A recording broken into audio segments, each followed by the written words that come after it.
Hindi lamang ekonomiya ang dumaan sa pabago-bagong takbo sa ilalim ng administrasyon ni Pangulong Marcos Jr. Maging ang kanyang gabinete ay tila hindi rin makahanap ng katatagan dahil halos sunod-sunod ang pagbibitiw ng mga ito sa kanilang pwesto. Report mula kay TJ Mendoza.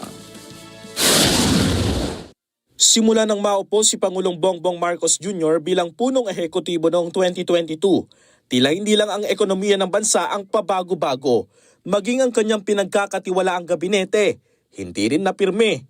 Halos nagsunod-sunod kasi ang pagbibitiw sa pwesto ng ilan sa mga cabinet secretaries ni PBBM. Ang iba ay may dahilan na naging questionable sa sambayanan. Una na sa maaga nagbitiw sa pwesto si dating Executive Secretary Vic Rodriguez na malapit pa naman sa Pangulo.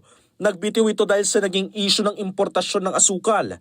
Pero buwelta ni Rodriguez, ang dahilan kung bakit ito nagbitiw ay dahil hindi na nito masikmura ang korupsyon sa administrasyong Marcos.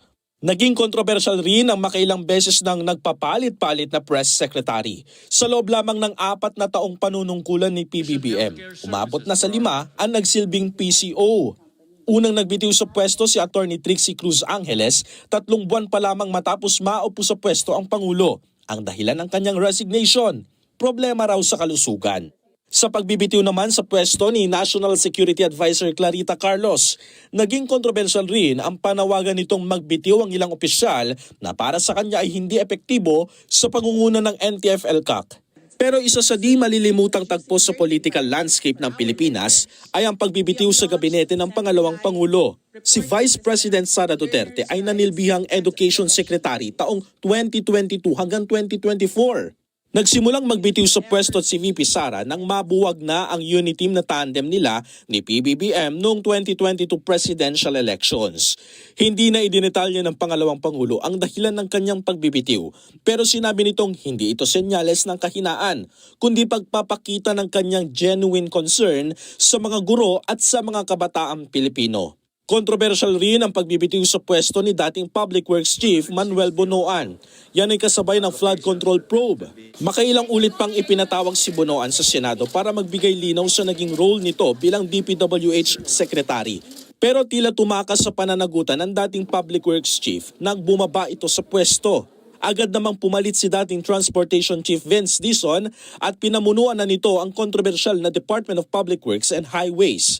Naging matunog din ang pagbibitiw sa pwesto ni dating Solicitor General Menardo Guevara na pinalitan naman ni UP College of Law Dean Darlene Berberabe. Isa rin sa pinagkakatiwalaan sa gabinete ng Marcos administration ay si dating DILG Chief Ben-Hur Abalos na nag-resign matapos kumandidato sa 2025 senatorial elections.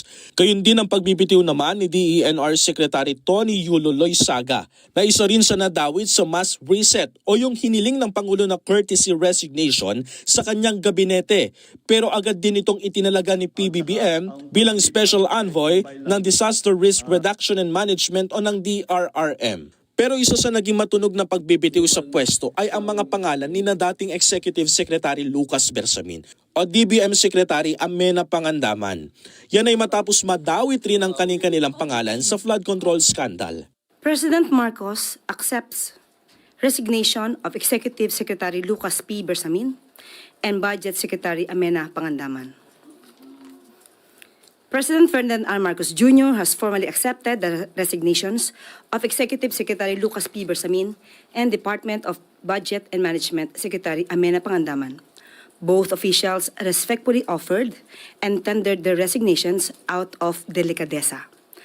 Pero ang paninindigan ni Bersamin, ni hindi nga niya alam na nagbitiw na raw siya sa pwesto. Matatandaan rin ang courtesy resignation na ipinasa naman ni dating Energy Secretary Rafael Lotilla na agad namang pinalitan ni ngayon DOE Secretary Sharon Garin. Bahagi si Lotilla sa mga pinayagan ng Pangulo na magbitiw sa pwesto dahil sa utos nitong courtesy resignation na hanggang sa ngayon ay palaisipan sa mga Pilipino.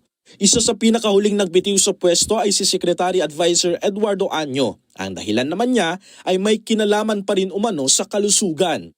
Maging si Peace Advisor Carlito Galvez, biglaan rin ang pagbibitiw sa gabinete ng Pangulo. Pero dahil naman ito umano sa kalusugan ng kanyang asawa at sa mga commitment nito sa kanyang pamilya. Ang tanong tuloy ng marami, bakit tila unti-unting kumakalas ang mga nasa gabinete ng Pangulo?